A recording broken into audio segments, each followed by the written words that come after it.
প্রিয় ছাত্রছাত্রীরা, আজকে আমি তোমাদের কেবির মাধ্যমে ক্লাস 9-এর ইতিহাসের যে সমস্ত প্রশ্নগুলো দেওয়া আছে 2025 সালে রায়মাটির প্রশ্নবিচিত্রাতে সেকেন্ড সামেটিভের জন্য অর্থাৎ দ্বিতীয় পর্যায়ক্রমিক মূল্যায়নের জন্য ইতিহাসের প্রশ্ন 2 নম্বর স্কুলের পেজ নম্বর 405, সেখানে যে সমস্ত প্রশ্নগুলো আছে সমস্ত প্রশ্নের উত্তর আমরা আলোচনা করবো আজকে কেবির মাধ্যমে। তোমরা শুরু থেকে শেষ অবধি অবশ্যই দেখবে ভিডিওটা, এবং চ্যানেল যদি নতুন হয়ে থাকে অবশ্যই তোমরা চ্যানেলটাকে সাবস্ক্রাইব করে রাখবে। পরবর্তী যে স্কুলগুলো আছে সেগুলো প্রশ্ন উত্তর পাওয়ার জন্য, এবং এর আগে যে স্কুল ছিল সেই স্কুলের প্রশ্ন উত্তর আমরা আলোচনা করে দিয়েছি, তোমরা প্লেলিস্ট থেকে পেয়ে যাবে, সেখান থেকে সেই প্রশ্ন উত্তরগুলো অবশ্যই তোমরা দেখে নিও। তাহলে আজকে দেখো 2 নম্বর স্কুলে যে প্রশ্নগুলো আছে বিভাগ কয়ের মধ্যে 8টা এমসিকিউতে প্রশ্ন দেওয়া আছে 1 নম্বরে। একের দাগের প্রশ্ন কী বলা আছে দেখো, সঠিক উত্তরটি বেছে নিয়ে দেখো। একের দাগের একের প্রশ্ন, যার দ্বিতীয় আলেকজান্ডার মুক্তির ঘোষণাপত্র স্বাক্ষর করেন, এটা হবে 1816, 1861 খ্রিস্টাব্দের 19 ফেব্রুয়ারি। এরপরে প্রশ্ন, বিশ্বের প্রথম আন্তর্জাতিক সম্মেলন হলো, এটা হবে অপশান বি অর্থাৎ ভিয়েনা সম্মেলন। এরপরে প্রশ্ন, একজন আদি সমাজতন্ত্রবাদী দার্শনিক হলেন, তাহলে সেটা হবে সাঁ-সিমো, অপশান সি। এরপরে প্রশ্ন, স্পেনের সংসদকে কী বলা হতো? কর্টেস। এরপরে প্রশ্ন, জাতিসংঘের প্রথম মহাসচিব ছিলেন এরিক ড্রুমন্ড। এরপরে প্রশ্ন আছে কি,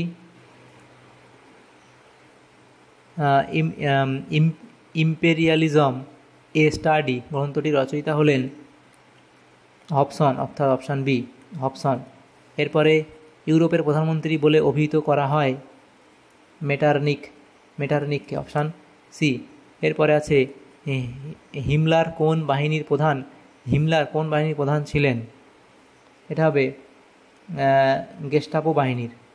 এরপরে যে প্রশ্নগুলো আছে দেখো এমসিকিউর প্রশ্নগুলো হলো, এবং বিভাগ ক্ষয়ের দাগে যে প্রশ্ন আছে দেখো 8টা প্রশ্ন 1 নম্বরের উত্তর করতে হবে। 2 দাগের নিম্নলিখিত প্রশ্নগুলির নির্দেশ অনুযায়ী উত্তর দাও। প্রথম প্রশ্ন, একটি বাক্যে উত্তর দাও। প্রথম প্রশ্ন, জোসেফ মাৎসিনি কত খ্রিস্টাব্দে ইয়ং ইটালি দল গঠন করেন? তাহলে লিখবে কি 1831 খ্রিস্টাব্দে।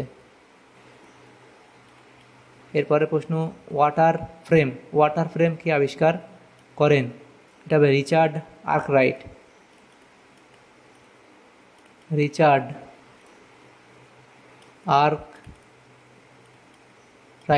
এরপরে প্রশ্ন, কোন সন্ধির দ্বারা রাশিয়া প্রথম বিশ্বযুদ্ধ থেকে সরে দাঁড়ায়? তাহলে এটা তোমরা লিখবে এটা হচ্ছে ব্রেস্ট লিটোভস্ক চুক্তির দ্বারা। ব্রেস্ট লিটোভস্ক চুক্তির দ্বারা। এরপরের প্রশ্ন, ঠিক বা ভুল নির্ণয় করো। প্রথম প্রশ্ন, জুলাই বিপ্লবের ফলে যে প্রজাতন্ত্র প্রতিষ্ঠিত হয় তা দ্বিতীয় ফরাসি প্রজাতন্ত্র নামে পরিচিত, এটা তোমাদের এখানে বলা আছে ভুল। 1887 খ্রিস্টাব্দে বিসমার্ক রাশিয়ার সঙ্গে স্বাক্ষর করেন রি-ইনসিওরেন্স সন্ধি, এটা এখানে বলা আছে ঠিক।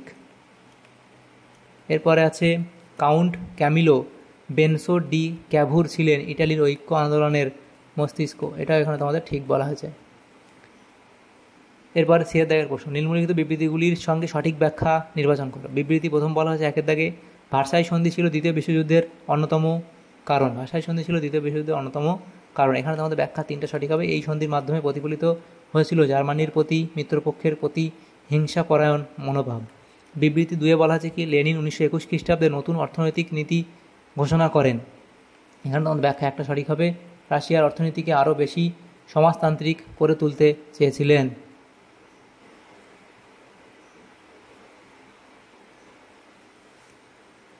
এরপরে দেখো যে প্রশ্নগুলো আছে সেখানে কী বলা আছে, বিভাগ গ 3-এর দাগের প্রশ্ন, নিম্নলিখিত প্রশ্নগুলি 2-3টি বাক্যে উত্তর দাও। তাহলে এই প্রশ্নগুলো আলোচনা করব। প্রথম প্রশ্ন, ওয়েল্ড পলিটিক নীতি কাকে বলে, সেটা তোমরা একটু লিখবে। এরপরে এর প্রশ্ন দেখো দেওয়া হচ্ছে ওপেন ডোর পলিসি কি, এটা লিখবে অবধি 2 নম্বরের প্রশ্ন। নেক্সট প্রশ্ন, এটা হবে হুভার মরাটোরিয়াম কি? আচ্ছা, এখানে হুভার মরাটোরিয়ামটা তোমাদের টাইপ করা হয়নি, তাহলে এটা তোমরা ঠিক করবে। এটা লিখবে হুভার মরাটোরিয়াম ছিল কি, সেটাই অবধি লিখবে, এবং এর মূল পয়েন্টগুলো ইত্যাদি পয়েন্টগুলো করবে। এরপরে জুলাই অর্ডিন্যান্স কাকে বলে অবধি লিখে দেবে। কনসার্ট অফ ইউরোপ কী উদ্দেশ্যে গঠিত হয়েছিল, সেটাই অবধি লিখবে। এরপরে প্রশ্ন বিভাগ ঘ, সেখানে আছে কি 4 থেকে নিম্নলিখিত প্রশ্নগুলির 7-8টি বাক্যে উত্তর দাও, যে কোনো 2টি। যারা এখানে 4 নম্বর করে আছে দুটো প্রশ্ন। প্রথম প্রশ্ন, শিল্প বিপ্লব ইউরোপে সমাজ ব্যবস্থার ক্ষেত্রে কী প্রভাব ফেলেছিল? সামাজিক প্রভাব, দুটি নতুন শ্রেণীর উদ্ভব, মালিক ও শ্রমিক, নতুন নতুন নগরের সৃষ্টি, নগরকেন্দ্রিক সমাজের সৃষ্টি, বুর্জোয়া শ্রেণীর উদ্ভব ও প্রভাব বৃদ্ধি, শ্রমিকদের দুর্দশা ও শ্রমিক সংঘ ইত্যাদি পয়েন্টগুলো করে অবধি লিখবে। এরপরে 2 দাগের প্রশ্নে বলা আছে ইউরোপের ইতিহাসে মহামন্দার প্রভাব আলোচনা করো। ইউরোপ ও মার্কিন যুক্তরাষ্ট্রে মহামন্দার প্রভাব, শেয়ার ক্রেতাদের বিপর্যয়, ব্যাংক ব্যবস্থার বিপর্যয়, শিল্প উৎপাদনের বিপর্যয়, বেকার সমস্যা বৃদ্ধি ইত্যাদি পয়েন্টগুলো করবে। তাহলে এরপরের প্রশ্ন কী আছে দেখো 3 দাগের প্রশ্নে, জার্মানির ঐক্য আন্দোলনে বিসমার্কের ভূমিকা। জার্মানির ঐক্য আন্দোলনে বিসমার্কের ভূমিকা আলোচনা করো। বিসমার্কের ভূমিকা, প্রাশিয়া ডেনমার্ক যুদ্ধ, প্রাশিয়া অস্ট্রিয়া যুদ্ধ, প্রাশিয়া ফ্রান্স যুদ্ধ ইত্যাদি পয়েন্টগুলো করে এ অবধি লিখবে। এরপরে প্রশ্ন, ইটালিতে ফ্যাসিবাদের উত্থানের কারণ কী ছিল? তাহলে উদ্ভবের কারণ লিখবে ভার্সাই সন্ধির অতৃপ্তি, অর্থনৈতিক বিপর্যয়, এবং এরপরে লিখবে গণতান্ত্রিক সরকারের ব্যর্থতা, রুশ সাম্যবাদের প্রভাব এবং প্রচার ইত্যাদি করে পয়েন্ট এ অবধি লিখবে। বিভাগ উমাতে যে প্রশ্ন আছে একটা প্রশ্ন উত্তর করতে হবে 8 নম্বর। এই 3টে প্রশ্ন আছে। প্রথম প্রশ্ন দেখো বলা আছে ঔপনিবেশিক প্রতিদ্বন্দ্বিতা কীভাবে সাম্রাজ্যবাদ ও উগ্র জাতীয়তাবাদের জন্ম দেয় তা আলোচনা করো।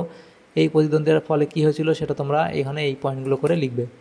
এরপরে দেখো যে প্রশ্নগুলো আছে দেখো সেটা বলা হয়েছে 2 দাগের প্রশ্ন, উগ্র জাতীয়তাবাদী ভাবধারা বিস্তারে ভার্সাই সন্ধির শর্তাবলীর কী ভূমিকা ছিল?